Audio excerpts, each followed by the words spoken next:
dari posisi nanti dia akan mengaktifkan prolaktin. Jadi prolaktin itu fungsinya kalau misal bayinya susu ya ada rasa makan, jangan kayak huruf V ini. Kalau huruf V dia kan mengunci kan, ini kan kunci kan. Kalau kunci jangan-jangan nanti asinya masuk ke sini, ngendap ke belakang malah gak keluar ya. Kalau ini kan dia ada sela-selanya kan kalau kunci. Kemudian bayinya diposisikan menghadap perut ibu atau payudara. Ada yang bisa-bisa bayinya malah bukan dapat ASI. Kalau perlengkapannya nggak baik kan ASInya nggak keluar kan untuk bayi. Jadi bayinya yang menghadap ke ibu, kemudian telinganya ini tegak lurus, sekali tegak lurus. Nah baru nanti sebelum dia disuka langsung dimasukin di payudara, di puting langsung dimasukin. Jadi dioles dulu kan areolanya pakai ASI. Kemudian nanti pas bayinya udah dapat posisi yang benar, nah jadi di sini langkah-langkah mau mempraktikkan langkah-langkah menuju yang benar. Untuk ukuran ini ada aura sebagai ibu dan ada kira sebagai bidan. Oke, jadi langkah-langkah menuju yang benar ini yang pertama sekali dilakukan adalah cucilah tangan ibu sebelum menyentuh bayi dengan 7 langkah mencuci tangan.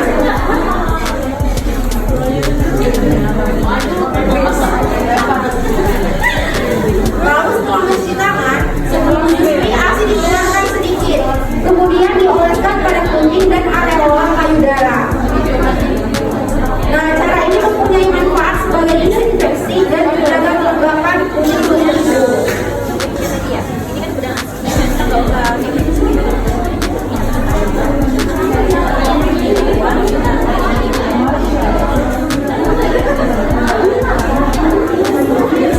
Oke, setelah melakukan langkah yang kedua, teman-teman, yang ketiga itu bayi diposisikan menghadap perut atau payudara ibu.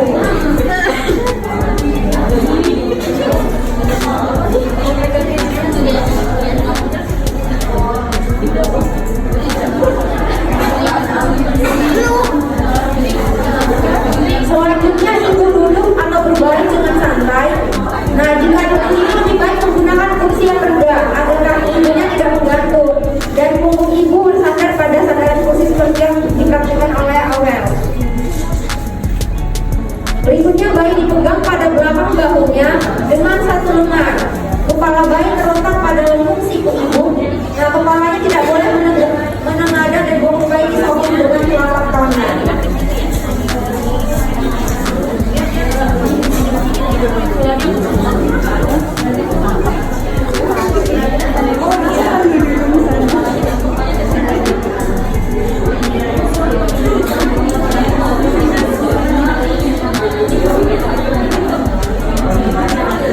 Oke, setelah diposisikan sedemikian rupa, satu tangan bayi diletakkan di belakang badan ibu dan yang lainnya di depan.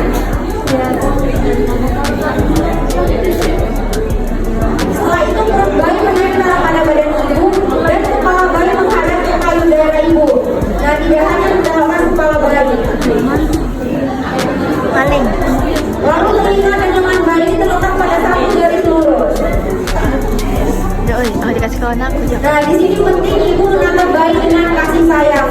Jadi ibu juga memperhatikan bayinya yang sedang menyusu. Lalu payudara dipegang dengan ibu jari di atas dan jari-jari lainnya terletak di bawah. Perlu diingat jangan menempat kuning susu atau areola saja. Kemudian bayi diberi rangsangan agar membuka mulutnya tanpa beratas kuning dengan cara menyentuh pipi dengan kuning susu atau menyentuh sisi mulut bayi dengan jari. Setelah bayi membuka mulutnya, dengan cepat kepala bayi didekatkan ke payudara ibu dan puting serta areola payudara dimasukkan ke mulut bayi.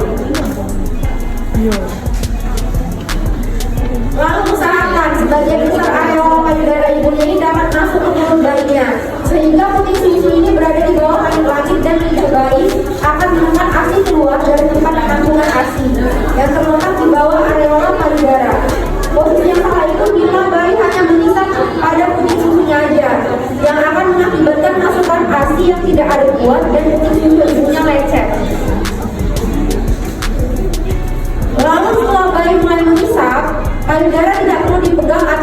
lain.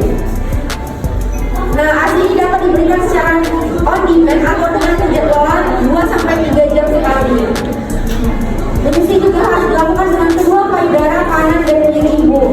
Bayi mampu mengosongkan satu payudara sekitar 10 menit dan ASI dalam lambung bayi akan kosong dalam waktu sekitar 2 jam.